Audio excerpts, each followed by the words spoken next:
Monkey pox के हवाले से बताएं, ये क्या है, कैसे फैलता है? मंकी पॉक्स बेसिकली जैसे आपने बता दिया वायरस, ये एक वायरल इलनेस है या आप इसको इन्फेक्शियस डिजीज़ या मुतदी अमराज हम इसे कह सकते हैं। तो ये बेसिकली एक वायरस की वजह से फैलता है और वो वही वायरस है जिससे स्मॉल पॉक्स या काउ पॉक्स जिस ग्रुप से बिलोंग करता है, तो ये भी उसी ग्रुप से बिलोंग करता है। तो वो वायरस जो है ये कॉज करता है मंकी पॉक्स। अच्छा, अब ये इसके जो टोटल केसेस अभी तक वर्ल्ड में हम देख चुके हैं अब तक वो हैं तकरीबन 99,000 प्लस। अच्छा। और पाकिस्तान के अंदर जब से इसको डिक्लेयर किया गया था आउटब्रेक, तब से लेके अब तक तकरीबन 11 केसेस थे और एक डेथ रिपोर्ट हुई है। तो पाकिस्तान में इसका उस तरह से मतलब कि खदशा जो है वो नहीं है। ठीक है। लेकिन अब दोबारा से इसको पब्लिक हेल्थ इमरजेंसी इसलिए डिक्लेयर कर दिया गया है क्योंकि ये जो वायरस होता है ये काफ़ी ख़तरनाक है। तो इस वजह से अगर एक भी केस हो जाए तो उसको हम आउटब्रेक बेसिकली डिक्लेयर कर देते हैं। तो अभी करंटली पंजाब में हमारे पास कोई केस रिपोर्ट नहीं हुआ आज तक, लेकिन मर्दान में एक जो न्यूज़ में काफ़ी सर्कुलेट हो रहा है ट्रैवलर का एक जो है, तो वो केस सऊदी अरब से जी हाँ जी। तो इसमें ज़्यादा ध्यान हमने यही रखना होता है, जो ट्रैवलर्स हैं उनकी स्क्रीनिंग हो या जो डिपोर्टीज होते हैं उनको आपने सर्विलेंस के अंदर जो है वो रखना होता है। ठीक है। तो ये इस तरह से। अच्छा डॉक्टर ज़ारा, मुझे ये बताएं कि ये फैलता कैसे है? जैसे ये क्या ये टच से होता है, किस तरह से इसका वायरस जो कि आप कह रही हैं, और इसके बाद क्या इसकी जो संगीनी है वो बहुत ज़्यादा है या इसको अगर टाइमली मॉनिटर किया जाए, कंट्रोल किया जाए तो इट्स नॉट दैट अलार्मिंग? अच्छा, इसकी ये पहले तो ये वायरस जो है सबसे पहले मंकीज़ में तशखीस हुई थी इसकी, जिसका नाम मंकी पॉक्स रख दिया गया था। और उससे पहले भी जो केसेस थे वो एनिमल से ह्यूमन ट्रांसमिशन के थे, लेकिन 2022 में जो है वो ह्यूमन टू ह्यूमन ट्रांसमिशन हमारे सामने जो है वो पहली दफ़ा आई। ऐसा नहीं है कि एनिमल से ये नहीं फैलता, ये जूनोसिस भी है, जानवरों से ही फैलने वाली बीमारी है बेसिकली, लेकिन अब इंसानों में भी इसकी तशखीस जो है वो मतलब इंसानों में भी ये फैल रहा है। तो इसमें होता ये है कि ह्यूमन टू ह्यूमन ट्रांसमिशन है या एनिमल टू ह्यूमन है। तो जो एनिमल टू ह्यूमन ट्रांसमिशन है उसमें हमें एग्जैक्ट रेजरवॉयर नहीं पता कि ये मंकी से आ रहा है या किससे आ रहा है, लेकिन रोडेंट्स वगैरह जो हैं, स्क्विरल्स, जंगली स्क्विरल्स वगैरह जो होती हैं उनके अंदर ये उनसे ये ज़्यादातर फैलता है। और उनको भी अगर वो इन्फेक्टेड है या उनका मीट आपने खाया तो उस तरह से। और human to human transmission is like through physical contact. ठीक है। और उसमें भी फेस टू फेस कॉन्टैक्ट हो सकता है कि आप किसी से बात कर रहे हैं कम फासले पे, तो उससे भी ये फैल जाएगा। ठीक है। स्किन टू स्किन कॉन्टैक्ट है, ठीक है, माउथ टू स्किन कॉन्टैक्ट है, और सेक्शुअल या फिजिकल कॉन्टैक्ट जो है वो इसके मेजर कॉसेज हैं जो इसके स्प्रेड के हैं। ठीक है। अच्छा, अभी आपने खुद भी कहा कि ये जो स्मॉल पॉक्स है या चिकन पॉक्स है जो हमें बचपन में बच्चों को कहते हैं कि एक दफ़ा ज़रूर होती है, उसी की एक मॉडिफाइड फॉर्म आप कह रही हैं कि इवॉल्व हुआ है वायरस। तो क्या इसके जो सिम्टम्स भी वही वाले हैं या इसका ट्रीटमेंट भी वही वाला है या इसमें ट्रीटमेंट भी मुख्तलिफ है? असल में होता है ये वायरल इलनेसेस जितनी भी हैं उनके सिम्टम्स मोर और लेस एक तरह के होते हैं। तो फ्लू लाइक सिम्टम्स ही हैं इसके अंदर भी, ठीक है। सबसे पहले इसकी 2 स्टेजेस होती हैं क्योंकि इसका इंक्यूबेशन पीरियड 1 to 21 डेज होता है। इंक्यूबेशन पीरियड वो पीरियड है जिसमें वायरस बॉडी में आके और फिर सिम्टम्स दिखाता है जी। तो ये 1 दिन से लेके 21 दिन के दरमियान कभी भी सिम्टम्स आ सकते हैं। 2 स्टेजेस में आते हैं। पहली स्टेज जो होती है उसको प्रोड्रोम बोलते हैं या फीवर की स्टेज होती है, वो 1 to 4 डेज लास्ट करती है, वही अलार्मिंग होती है। और उसके साथ साथ आपको लिम्फेडिनोपैथी, बॉडी एक्स, फिटीग, जो वायरल इलनेसेस के सिम्टम्स होते हैं वो फेज जब गुजरती है तो उसके बाद आपकी स्किन के रैश वाली फेज स्टार्ट होती है, जो फेस से स्टार्ट होता है और फिर पूरी बॉडी पे फैलता है। बिल्कुल ठीक। अब ये उसका रैश जो बाकी रैशेस से आप डिस्टिंग्विश ऐसे करेंगे कि इसकी मल्टी स्टेजेस होती हैं, ये मुख्तलिफ मरहलों से गुजरता है ये, और जब तक वो मरहले पूरे होके और जल्द की एक नई लेयर नहीं आ जाती तब तक ये इन्फेक्शियस होता है। ठीक है। तो बेसिकली 1 से 21 दिन में अगर सिम्टम्स नहीं आ रहे तो इन्फेक्शियस नहीं है, लेकिन जैसे ही सिम्टम्स आए हैं, फीवर भी हुआ है, तो आइसोलेट कर लेना पेशेंट ने। ठीक है। अच्छा, अब जैसे आपने कहा कि जैसे हम सऊदी अरब वाले केस की बात करें कि मर्दान में वो आया, अगर किसी का कोई आ रहा है, कोई ट्रैवल कर रहा है, तो अगर उसको ये सिम्टम्स आ रहे हैं, क्योंकि नॉर्मली जब लोग ट्रैवल कर रहे होते हैं तो जेट लैग है, उसकी वजह से ये सिम्टम्स बहुत नॉर्मल होते हैं कि लोगों को फ्लू या टेम्परेचर होना शुरू हो जाता है। तो आप क्या इसको भी हमें क्लोजली मॉनिटर करने की ज़रूरत है? जी, उसमें ये है कि आपने इसके अंदर ना हाली क्लिनिकली नहीं देखना होता, आपने इसको एपिडेमियोलॉजी एक होती है उसके साथ भी लिंक करना होता है कि पीछे कोई हिस्ट्री ट्रैवल की है या वो किस कंट्री से आ रहा है या कोई कॉन्टैक्ट की हिस्ट्री है, कॉन्टैक्ट ट्रेसिंग होती है इसके अंदर पूरी। तो वो जब चीज़ें हम मिलाते हैं तो उसके बाद हम ये डिसाइड करते हैं कि ये मंकी पॉक्स की तरफ जा रहा है कि नहीं जा रहा। ठीक है। और पूरे लाइक लास्ट ईयर भी जब ये आया था तो border health services, civil aviation authority सबको अलर्ट चले गए थे और एक इन्वेस्टिगेशन फॉर्म बन गया था जो कि फिल हो जाता है। तो टेम्परेचर की स्क्रीनिंग अब अगर इसको इमरजेंसी डिक्लेयर किया गया है तो टेम्परेचर की बेसिस पे स्क्रीनिंग जो है वो होगी डेफिनेटली।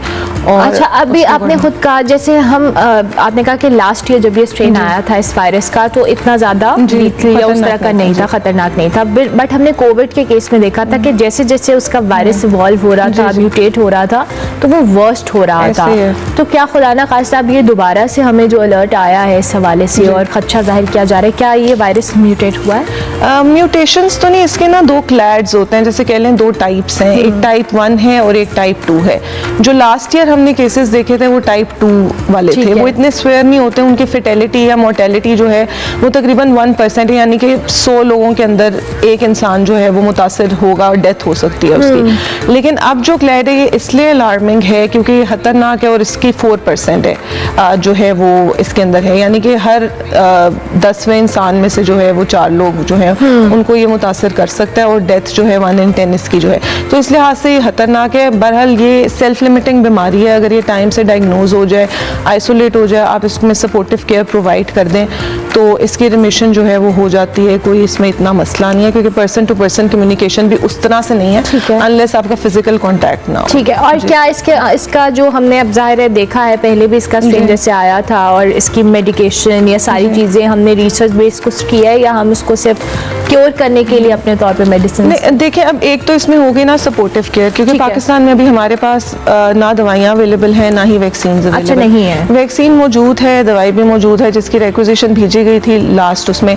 लेकिन क्योंकि वैक्सीन बहुत लिमिटेड है ओवरऑल द वर्ल्ड, ठीक है, तो वो सिर्फ उन जगहों पे यूज़ होती है जहाँ हाई रिस्क ग्रुप्स हैं और पाकिस्तान में भी वो उन्हीं लोगों को प्रोवाइड की जाएगी जो हाई रिस्क हैं, जैसे हेल्थ केयर वर्कर्स हैं या जो ज़्यादा जिनका इंटरेक्शन है इस वायरस के साथ, जो लैब वगैरह में काम करें। तो फिलहाल हमारे पास वैक्सीन अवेलेबल नहीं है और एंटीवायरल्स भी नहीं है, तो हमें इसको जो है वो सपोर्टिव केयर के ऊपर जो है वो मैनेज करना पड़ता है। अच्छा, आपने वैक्सीन के हवाले से बात की, बच्चों का जब उनकी बर्थ के बाद के सारा जो वैक्सीनेशन का प्रोसेस होता है उसके अंदर स्मॉल पॉक्स, चिकन पॉक्स, इनकी वैक्सीन होती हैं, क्या वो असर होगी मंकी पॉक्स के अगेंस्ट? स्मॉल पॉक्स तो देखिए इरेडिकेट हो चुका है, वो तो जो लोग 1960 से पहले जो हो गए इम्यून उससे हो गए, उन लोगों में थोड़ी सी इम्यूनिटी मौजूद होगी for monkeypox as well. ठीक है। और जहाँ तक बच्चों की बात रही तो चिकन पॉक्स की वैक्सीन का जो है वो इतना उसमें नहीं है क्योंकि स्मॉल पॉक्स की वैक्सीन इसके अंदर इफेक्टिव होती है और वो भी इस तरह से नहीं कि बिल्कुल ही वो आपको 100% कर देगी, हाँ, लेकिन वो आपके सिम्टम्स को जरूर रिजॉल्व करती है क्योंकि जो मंकी पॉक्स की अपनी वैक्सीन है ना वो बहुत कम है।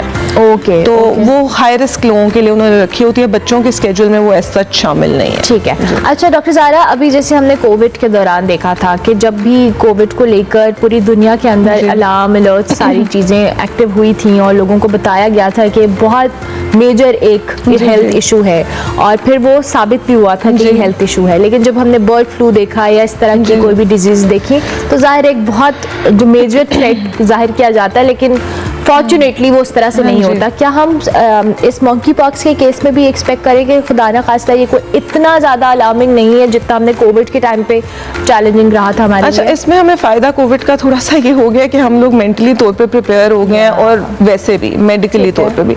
तो जब 2022 में ही इसके केसेस आना स्टार्ट हुए थे मंकी पॉक्स और 23 में पाकिस्तान में भी तशख़ीस हुई तो सारी प्रिपरेशंस जो हैं वो हो चुकी थी, हर चीज़ यानी कि ट्रेनिंग्स हो चुकी हैं सबकी, तो everyone is prepared to fight this if it ever happens.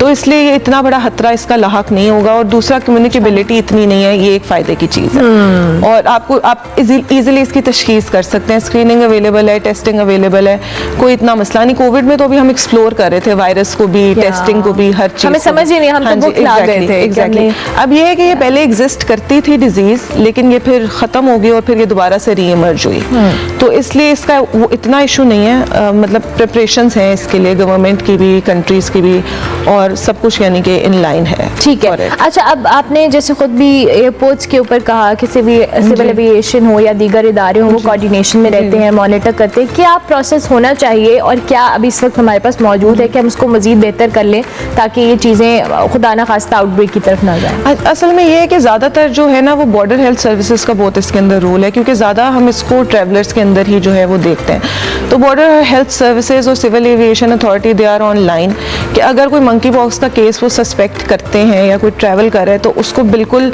जो ट्रांसपोर्ट करने का तरीका है वो नॉर्मल लोगों से अलग है। एप्रन में उसको उतारते हैं और वो पूरा एक यानी कि प्रोसीजर है जिसको फॉलो करते हैं। और उसके अलावा रेस्क्यू 1122 बहुत इंपॉर्टेंट रोल इसमें प्ले कर रही है कि जो सैंपल की ट्रांसमिशन है और पेशेंट का सारा है वो रेस्क्यू देख रही है और इसके सेंटर्स भी इस्टेब्लिश हो चुके हैं, लैब्स के भी, हॉस्पिटल्स के भी। अच्छा। तो एक मैकेनिज्म पूरा डिराइव्ड है ऑलरेडी, इसकी जो है वो मौजूद है, तो इसमें इतना हमें इशू नहीं है, पैनिक होने की जरूरत नहीं है, क्योंकि जाहिर है हम आवाम हमें कोविड के बाद इतना वर्स्ट एक्सपीरियंस हुआ है कि हम हर बार छोटी सी चीज के लिए पैनिक हो जाते हैं। इन द एंड मुझे डॉक्टर ज़ारा ये बताएं कि हम एहतियात क्या कर सकते हैं अगर हमें अपने इर्द गिर्द कुछ इस तरह के सिम्टम्स लगते हैं, क्योंकि आपने कहा कि शुक्र अल्हम्दुलिल्लाह पंजाब के अंदर अभी ऐसा नहीं है, सिर्फ मैदान में केस रिपोर्ट हुआ है, लेकिन एहतियाती तदाबीर तो हमें इख्तियार करनी है। जी, एहतियाती तदाबीर में यही है कि जो कोविड के अंदर हमें प्रैक्टिस हो गई है, अब शुक्र है हम सेंसिटाइज हो गए हैं उसके लिए, तो ज़्यादा वही प्रैक्टिसेस हैं कि मास्क पहनना है आपने, N95 प्रेफरेबली, ठीक है, क्योंकि ड्रॉपलेट से भी इन्फेक्ट होता है,